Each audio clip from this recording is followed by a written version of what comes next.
ఇలా రాగి పిండితోని మురుకులు చేయండి. చాలా క్రిస్పీగా చాలా బాగుంటాయి. బియ్యపు పిండి, శనగపిండి, పుట్నాల పప్పు ఇలాంటివి ఏమీ వాడకుండా ఓన్లీ రాగి పిండితోనే ఈ విధంగా చేశారంటే కరకరలాడుతూ చాలా రుచిగా ఉంటాయి. హెల్త్ కూడా చాలా మంచిది కదా. ఈ విధంగా ఒకసారి ట్రై చేసి చూడండి.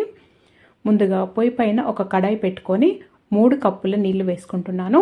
మీరు ఏ కప్ అయినా తీసుకోవచ్చండి. నేను ఇంట్లో ఉన్నది ఇలాంటిది పెద్దది తీసుకొని 3 కప్పుల నీళ్లు వేసుకుంటున్నాను. తర్వాత 2 టీ స్పూన్ల ఉప్పు వేస్తున్నాను. మీ ఉప్పు అనేది రుచికి తగినంత వేసుకోవచ్చండి మీరు. నేనైతే 2 టీ స్పూన్లు నాకు కరెక్ట్గా సరిపోయింది.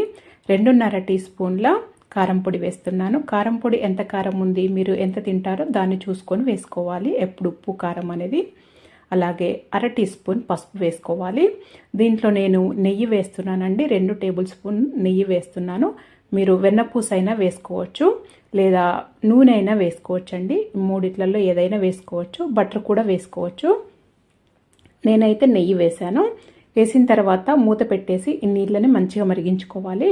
ఇలా మరిగిన తర్వాత ఉప్పు ఇప్పుడు చూసుకోవాలండి. ఒకవేళ మీకు తక్కువగా ఉన్నా కానీ ఇప్పుడు అడ్జస్ట్ చేసుకోవచ్చు, వేసుకోవచ్చు. తర్వాత ఇప్పుడు దీంట్లో 3 కప్పుల రాగి పిండి వేస్తున్నాను. మనం నీళ్ళు ఎంతైతే తీసుకుంటామో అంత రాగి పిండి తీసుకోవాలి, సమానంగా తీసుకోవాలి. 3 కప్పుల రాగి పిండి వేసుకున్న తర్వాత ఇప్పుడు దీంట్లో 2 టేబుల్ స్పూన్ల నువ్వులు వేస్తున్నానండి. నువ్వులు దీంట్లో ఎక్కువ ఉంటేనే రుచి చాలా బాగుంటాయి. ఒక 2 టీ స్పూన్ల వాము వేస్తున్నాను. వాము కొద్దిగా తక్కువనే వేసుకోండి, సరిపోతుంది. ఇప్పుడు వేసుకోవాలి ఇవి 2. పిండి వేసిన తర్వాత వేసుకోవాలి. ముందు నీళ్ళల్లో వేసుకోవద్దు. వేసుకొని లో ఫ్లేమ్లో పెట్టి మంచిగా ఉడికించుకోవాలి ఈ పిండిని. ఒక 2 నిమిషాల పాటు ఇలా కలుపుకుంటూ లో ఫ్లేమ్లోనే ఉడికించుకోవాలి. కింద దించి ఒక ప్లేట్లోకి కొద్దిగా తీసుకొని పిండిని చేతికి తడి చేసుకుంటూ ఈ పిండి మంచిగా కలుపుకోవాలండి. దీంట్లో కలుపుకోవటంలోనే ఉంటుంది, మంచి క్రిస్పీగా వస్తాయి. ఇలా కలుపుకోవటం వల్ల సాఫ్ట్గా పిండి అయ్యే వరకు కలుపుకోవాలి. పిండిని ఆ మురుకుల గొట్టంలో పెట్టుకోవాలి. ఇలా పెట్టుకున్న తర్వాత అంతవరకు పొయ్యి పైన నూనె వేడి చేశానండి. బాగా వేడైన తర్వాతనే ఈ మురుకులు ఒత్తుకోవాలి. దాంట్లో నేను ఇది స్టెయినర్ పైనే చూపిస్తున్నాను మురుకులు ఒత్తి.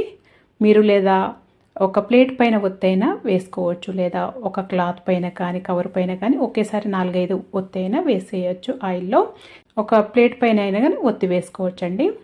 లో ఫ్లేమ్లో పెట్టి వేసుకున్న తర్వాత హై ఫ్లేమ్లో కాల్చుకోండి. అన్నీ తీసి ఒక బేసన్లోకి వేసిన తర్వాత మొత్తం చల్లారిన తర్వాత ఒక గంట సేపు అలాగే వదిలేయండి. అలాగైతే చల్లగా అవుతాయి. తర్వాత తీసి స్టోర్ చేసి పెట్టేసుకోవటమే. ఇలా చేసి పెట్టారంటే ఎక్కువ రోజులు నిల్వ ఉంటాయి, చాలా రుచిగా ఉంటాయండి. ఖచ్చితంగా ట్రై చేయండి.